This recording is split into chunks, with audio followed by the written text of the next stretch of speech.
Salam, mən tarix müəllimi Bəhruz Baba. Bugünkü mövzumuz ümumi tarixdə Osmanlı İmperiyası mövzusudur. Osmanlı İmperiyası dağılma dövründə. Osmanlı İmperiyasında dağılma dövrü 1791-ci ildən 1922-ci ilə qədər olan dövrü əhatə edir. 18-ci əsrin sonlarında Osmanlı dövlətində hakimiyyətə 3-cü Səlim gəlmişdi. 3-cü Səlimin Osmanlı dövlətində hakimiyyəti 1789-cu ildən 1807-ci ilə qədər olan dövrü əhatə edir. Sultan 3-cü Səlimin hakimiyyəti dövründə Rus-Osmanlı müharibəsi baş vermişdi və bu Rus-Osmanlı müharibəsi Rusların qalibiyyəti ilə nəticələnmişdi. Ona görə də Sultan Səlim bu dövrdəki məğlubiyyətin səbəbini ordunun müasir yeniliklərə cavab verməməsində görürdü. Ona görə də Sultan 3-cü Səlim dövlətin beynəlxalq nüfuzunu bərpa etmək üçün, dövlətin nüfuzunu gücləndirmək üçün islahatlara başladı. Sultan 3-cü Səlimin dövründə daha çox hərbi islahatlara daha çox diqqət yetirdi. Öz vəzifəsini yerinə yetirməyən şəxslərdən, yeniçərilərdən timar və ziyamət sistemi, torpaq sahələri geri alınmağa başladı. Öz hərbi funksiyasını yerinə yetirməyən hərbiçilərindən artıq bu torpaq sahələri alınırdı. Həmçinin yeniçərilərə hər 3 aydan bir əlavə maaşlar verilirdi. Artıq 3-cü Səlimin islahatına əsasən yeniçərilərə hər 3 aydan bir əlavə maaşların verməsi qadağan edildi. Artıq Sultan 3-cü Səlimin dövründə ölkədə yeni hərbi hissələrin yaradılmasına başlandı. Yeni hərbi hissələri də əmək haqqı ilə təmin etmək üçün xüsusi xəzinədarlıq sistemi də Sultan 3-cü Səlimin dövründə yaradıldı.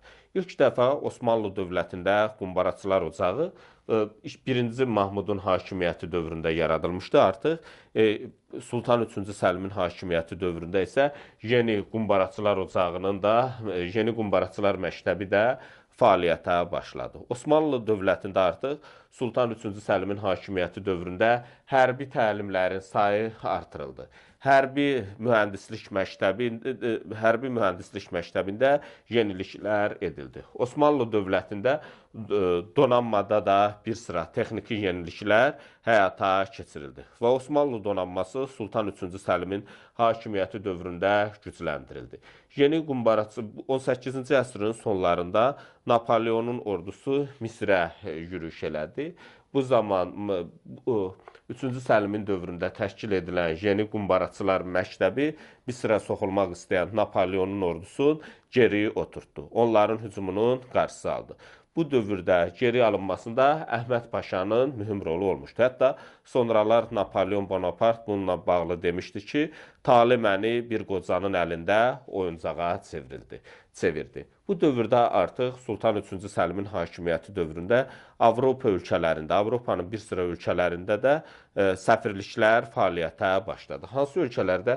İngiltərənin paytaxtı Londonda, Fransanın paytaxtı Parisdə, Avstriyanın paytaxtı Viyanada səfirliklər də fəaliyyətə başladı.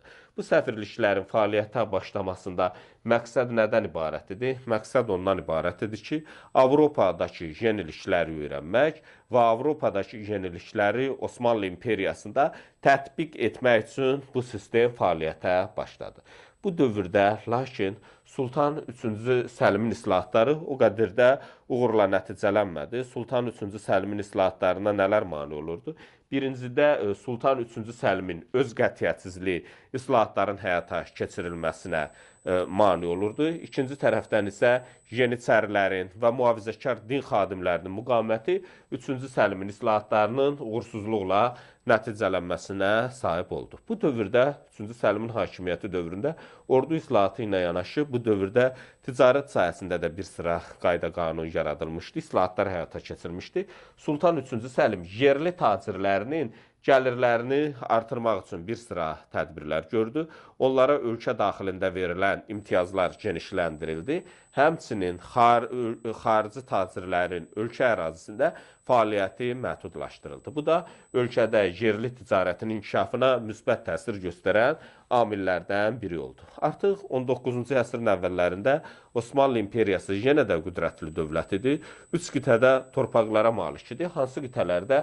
Asiyada, Afrikada, Avropada torpaqlara malik idi. Lakin Osmanlı dövləti artıq üç qitədə torpaqlara malik olmasına baxmayaraq, özünün əvvəlki iqtisadi qüdrətini itirmişdi. Bu, Osmanlı dövlətində durğunluq geriləmə artıq 19-cu əsrdə Osmanlı dövləti özünün dağılma mərhələsində idi. Bu dövrdə dövləti böhrandan çıxarmaq üçün bir sıra islahatlar həyata keçirilmişdi Osmanlı sultanları tərəfindən, lakin bu islahatlar da uğursuzluqla nəticələnmişdi. Bu dövrdə aparılan müharibələr vergilərin artırılmasına səbəb olurdu. Vergilər isə kəndlilərin üzərinə düşürdü. Kəndlilər isə müflisləşirdi. Bu da dövlətin zəifləməsinə təsir göstərən amillərdən biri idi. Artıq əyalətlərdə hakimiyyət yerli əyanların və varlanmış yerli əyanların və canişinlərin əlinə keçirdi. Bu da Osmanlı İmperiyasının zəifləməsinə təsir göstərirdi. Afrikanın şimal vilayətlərində bu dövrdə müstəqillik meylləri artmışdı. Artıq bu Afrikanın şimal vilayətlərində müstəqillik meyllərinin artması onların müstəqillik tələb etməsinə gətirib çıxardırdı. Osmanlı dövlətində artıq bu dövrdə hərbi len sistemi özünün böhran dövrünü yaşayırdı. Hərbi len sistemi demək olar ki, artıq həddindən artıq zəifləmişdi və özünün böhranını yaşayırdı. Bu dövrdə bu daxili səbəblərlə yanaşı imperiyaya tabe edilmiş xalqların üsyanları da Osmanlı dövlətini zəiflədirdi. Rusiya Slavyan xalqlarının azadlıq mübarizəsinə köməklik edirdi. Həmçinin bu dövrdə İngilislər Misirdə möhkəmlənməyə çalışırdı. Fransızlar Əlcəzairdə möhkəmlənməyə çalışırdı. Bu da Osmanlı dövlətinin xarici cəhddən zəifləməsinə təsir göstərən amillər sırasındaydı. Osmanlı dövlətində hakimiyyətdə Sultan 3-cü Səlimdən sonra hakimiyyətə Sultan 2-ci Mahmud gəlmişdi. Sultan 2-ci Mahmudun Osmanlı dövlətində hakimiyyəti 1808-ci ildən 1839-cu ilə qədər olan dövrü əhatə edir. 19-cu əsrin əvvəllərində Avropada baş verən hadisələr Osmanlı İmperiyasının da xarici siyasətinə təsir göstərmişdi. Bu dövrdə Osmanlı İmperiyası xarici siyasətdə Napolyon təhlükəsinə qarşı Rusiya ilə yaxınlaşmaq yolunu keçdi. Lakin bu dövrdə Rusiyanın Valaxiya və Moldovaya müdaxiləsi iki ölkə arasında münasibətlərin yenidən gərginləşməsinə gətirib çıxartdı və nəticədə də 1806-1812-ci illəri əhatə edən Rus-Osmanlı müharibəsi baş verdi. 19-cu əsrin əvvəllərində baş verən Rus-Osmanlı müharibəsi yenə də Rusların qalibiyyəti ilə nəticələndi. 1812-ci ildə Rusiya ilə Osmanlı arasında Buxarest sülh müqaviləsi imzalandı. Buxarest sülh müqaviləsinin şərtlərinə əsasən Bessarabiya ərazisi Rusiyanın tərkibinə keçdi. Dunay çayında Rus gəmilərinin sərbəst şəkildə üzməsinə icazə verildi. Ancaq Valaxiya və Moldova ərazisi Osmanlı dövlətinin hakimiyyəti altında qaldı. Bu dövrdə Osmanlı İmperiyasının zəifləməsinin səbəblərindən biri də Balkanlarda Osmanlı İmperiyasına qarşı baş verən üsyanlar idi. Bu dövrdə bu serblərin üsyanı baş vermişdi. Osmanlılar tərəfindən serblərin üsyanı çətinliklə də olsa yatırılmışdı. Bu dövrdə Osmanlılarla yanaşı bu dövrdə Yunanların da müstəqillik uğrunda üsyanları baş verdi. Artıq bu dövrdə Yunanların bu müstəqillik uğruna mübarizəsinə bir sıra Avropa dövlətləri də kömək edirdilər. Avropa dövlətlərinin əsas məqsədi Osmanlı İmperiyasını tamamilə zəiflətməkdən ibarət idi. Fransızlar və İngilislər Yunanlara kömək elədi və beləliklə 1827-ci ildə Navarin dəniz döyüşü baş verdi. Navarin dəniz döyüşündə Osmanlı donanması məğlubiyyətə uğradı. 1828-1829-cu ildə yeni Rus-Türk müharibəsi baş verdi. Yeni Rus-Türk müharibəsi yenə də Rusların qalibiyyəti ilə nəticələndi. 1829-cu ildə Osmanlı ilə Rusiya arasında Ədirnə sülh müqaviləsi imzalandı. Ədirnə sülh müqaviləsinin şərtləri nədən ibarət idi? Ədirnə sülh müqaviləsinin şərtlərinə əsasən Moldova, Valaxiya və Serbiyaya muxtariyyət verildi. Həmçinin bu sülh müqaviləsinin şərtlərinə əsasən Osmanlı dövləti təzminat ödəməli idi. Yunanistana müstəqillik verildi. Həmçinin bu sülh müqaviləsinin şərtlərinə əsasən Osmanlı dövləti Rusiyanın Cənubi Qafqazdakı işğallarını da tanımaq məcburiyyətində qaldı. Yunanistan isə 1829 müstəqillik verilməsi nəzərdə tutulurdu. 1830-cu ildə tam şəkildə müstəqillik verildi. Sultan II. Mahmudun da hakimiyyəti dövründə Osmanlı dövlətində bir sıra islahatlar həyata keçirilmişdi. Osmanlı dövlətində hərbi, idarə etmə və mədəni sahələrdə II. Mahmudun hakimiyyəti dövründə islahatlar həyata keçirildi. Hərbi islahata əsasən 1826-cı ildə yeni nizami ordunun yaradılması haqqında fərman verildi. Buna görə bəzi yeniçəri dəstələrin artıq ləğv edilməsi prosesinə başlandı. Yeni nizami ordunun yaradılmasını eşidən yeniçərilər üsyan qaldırdılar. Bu üsyan II. Mahmud tərəfindən, II. Mahmudun hərbi dəstələri tərəfindən tamamilə yatırıldı və yeniçəri dəstələri tamamilə ləğv edildi. Artıq 1830-cu ildə ümumi əskər yığımı qaydası əsasında yeni ordu yaradıldı və hərbi len sistemi tamamilə ləğv edildi. Hərbi len sisteminin də ləğv edilməsi mühüm əhəmiyyət kəsb edən hadisələrdən biri idi. İdarə etmə sistemində də islahatlar keçirildi və bir sıra Avropa nümunəsində bir sıra orqanlar yaradıldı. Həmçinin Avropa nümunəsində ilk nazirliklər Osmanlı dövlətində II. Mahmudun dövründə yaradılmışdı. Avropa nümunəsində nazirliklər Rusiyada 1-ci Aleksandrın dövründə, Osmanlıda II. Mahmudun dövründə, Japoniyada isə Mutsuhitonun dövründə yaradılıb. Həmçinin mədəni sahədə də islahatlar keçirildi və bir sıra Avropa geyimləri artıq Osmanlı dövlətində, Avropa nümunəsində mədəni geyim qaydalarına keçildi. Osmanlı dövlətində Sultan II. Mahmuddan sonra hakimiyyətdə Sultan 1-ci Əbdülməcid olub. Sultan 1-ci Əbdülməcidin hakimiyyəti 1839-1861-ci illəri əhatə edir. Bu da Sultan Səlim kimi, II. Mahmud kimi Sultan Əbdülməcidin dövründə də islahatlar həyata keçirilmişdi. Onun dövründə 1839-cu ildə Gülxanə xətti şərifi adlanan islahatlara başlandı. Bu xətti şərifi adlanan yeni islahatlar nəzərdə tutulurdu. İslahatın davamı kimi Tənzimat-ı Xeyriyyə qəbul edildi. Tənzimat-ı Xeyriyyə adlanan islahatlar Osmanlı dövlətində 1839-dan 1876-cı ilə qədər olan dövrü əhatə edir. Gülxanə xətti şərifinə əsasən Osmanlı dövlətində bir sıra tədbirlər görüldü. Vergilərin ədalətli və düzgün yığılması qaydası müəyyən edilməli idi. Bütün təbələrin, yəni vətəndaşların mülkiyyətləri, hüquqları, azadlıqları qorunmalı idi.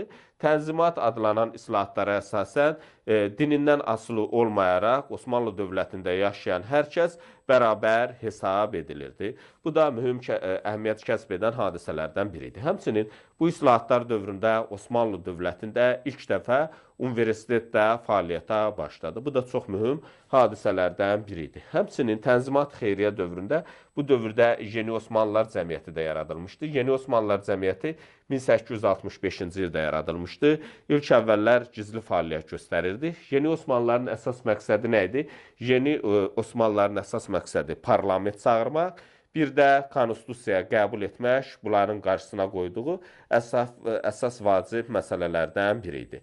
1876-cı ildə Yeni Osmanlılar Cəmiyyətinin üzvlərinin iştirakı ilə İstanbulda mitinqlər keçirildi. Bunlar artıq Şeyxüslamın və baş vəzirin istefasını tələb etdilər və keçirilən mitinqlər nəticəsində Yeni Osmanlılar tərəfindən Sultan hakimiyyətdən uzaqlaşdırıldı və 2-ci Əbdülhəmid hakimiyyətə gətirildi. Osmanlı dövlətində 2-ci Əbdülhəmidin hakimiyyəti 1876-cı ildən 1909-cu ilə qədər olan dövrü əhatə edir. 2-ci Əbdülhəmid tərəfindən bu dövrdə Əhməd Mithat Paşanın rəhbərliyi altında Dövlət Şurası yaradıldı. Dövlət Şurasına da konstitusiya hazırlamaq barədə göstəriş verildi. Və Osmanlı dövləti bu dövrdə artıq konstitusiyası da qəbul edildi və nəticədə Osmanlı dövləti konstitusiyalı monarxiya oldu. Hətta 1877-ci ildə Osmanlı dövlətində parlamentdə fəaliyyət başladı. Bu dövrdə parlament fəaliyyət başlasa da, parlamentin ömrü heç də uzun olmadı. Və beləliklə bu dövrdə Balkanlarda baş verən üsyanlar, 1877-78-ci ildə Rus-Osmanlı müharibəsi baş vermişdi. Rus-Osmanlı müharibəsində də Osmanlı dövləti yenə məğlub olmuşdu. Parlament müharibənin məğlub olma səbəblərin hökumətdən tələb etdi, məğlub olmanın səbəblərini tələb etdi. Bundan hökumətin hesabat verməsini istədi. Bu da 2-ci Əbdülhəmidin narazılığına səbəb oldu. 2-ci Əbdülhəmid parlamenti qovdu və ölkədə 2-ci Əbdülhəmidin hakimiyyəti dövründə sərt diktatura rejimi yaradıldı. 1877-78-ci ildə Rus-Osmanlı müharibəsi San Stefano sülh müqaviləsi ilə başa çatmışdı. Bu sülh müqaviləsinə əsasən Osmanlı dövləti bir sıra ərazilər itirmişdi. Makedoniya və Şərqi Anadolu ərazilərin Rusiyaya vermişdi. Həmçinin Qars, Ərdahan, Batum əraziləri də ora verilmişdi. Lakin Avropa dövlətləri buna narazılıq etdi. Çünki Avropada Rusiyanın mövqeyi güclənirdi. Avropada Rusiyanın mövqeyinin həddindən artıq güclənməsini istəmirdilər. Ona görə də Avropa dövlətlərinin təkidi ilə 1878-ci ildə Berlin Konqresi çağırıldı. Berlin Konqresinin qərarına əsasən Bolqaristan Osmanlıdan asılı knyazlığa çevrildi. Makedoniya və Şərqi Anadolu artıq Rusiyadan alınıb yenidən Osmanlı dövlətinin hakimiyyəti altına keçdi. Həmçinin Çernogoriya, Serbiya, Rumıniya muxtariyyət hüququ verildi. Bosniya və Hersogovinanın idarəsi isə Avstriyaya verildi. Müvəqqəti idarəsi isə Avstriyaya verildi. Avstriya 1908-ci ildə isə Bosniya və Hersogovinanı tam şəkildə özünə ilhaq etmişdi, yəni birləşdirmişdi. Kipr ərazisi İngiltərənin sərərzamına keçdi. Qars, Ərdahan, bir də Batum əraziləri isə Rusiyanın hakimiyyəti altında qaldı. Artıq Berlin Konqresində də Osmanlının bir sıra torpaqları qaytarması Osmanlı üçün mühüm əhəmiyyət kəsb edən hadisə idi. 1889-cu ildə Osmanlı dövlətində İttihat və Tərəqqi adlanan təşkilat yaradılmışdı. 1889 İttihat və Tərəqqi təşkilatının üzvləri gənc türklər adlandırılırdı. Bu gənc türklər də Yeni Osmanlılar kimi əsas məqsədi Osmanlı dövlətində konstitusiyanın və parlamentin bərpa edilməsinə cəhd göstərirdilər. Çalışırdılar ki, yenidən parlament və konstitusiya bərpa edilsin. 1908-ci ildə gənc türklərin Makedoniyada üsyanı baş verdi və beləliklə onlar 2-ci Əbdülhəmidə ultimatum verdilər. Beləlik ultimatum nəticəsində 2-ci Əbdülhəmid hakimiyyətdən uzaqlaşdırıldı. Konstitusiya və parlament bərpa edildi. Ancaq gənc türklərin bu üsyanı, gənc türklərin xarici siyasəti Osmanlı dövləti üçün uğursuz oldu. 2-ci Əbdülhəmidi hakimiyyətdən uzaqlaşdırıb 5-ci Mehmed Rəşadı hakimiyyətə gətirdilər. 5-ci Mehmed Rəşad 1909-1918-ci illərdə hakimiyyətdə olmuşdu. Lakin ölkədə gənc türklər ordu üzərində yüksək nüfuza və söz sahibi idilər.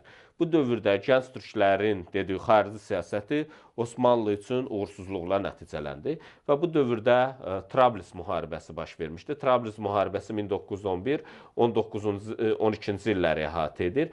Trablis müharibəsi nəticəsində Osmanlı dövləti İtaliyaya məğlub oldu və bunun nəticəsində Afrikadakı sonuncu mülkü olan Liviya ərazisini də itirdi və Liviya artıq İtalyanların nəzarətini altına keçdi. İtalyanlar tərəfindən Liviya ərazisi tam şəkildə 1912-ci ildə tam şəkildə İtaliya tərəfindən Liviya ərazisi 1932-ci ildə ələ keçirilmişdi. Bu dövrdə Osmanlı dövlətinə qarşı Balkanlarda da üsyanlar baş verirdi. Artıq bir sıra Balkan dövlətləri Osmanlıya qarşı ittifaq yaratdılar. Və Balkan ittifaqına daxil olan ölkələr hansılardır? Yunanistan, Serbiya, Çernogoriya və Bolqaristan Balkan ittifaqına daxildir. Bolqaristan. Və beləliklə bir Balkan ittifaqına daxil olan ölkələrlə Osmanlı arasında müharibə baş verdi. Baş verən bu müharibə Osmanlının məğlubiyyəti ilə nəticələndi. Osmanlı dövləti Avropadakı torpaqlarının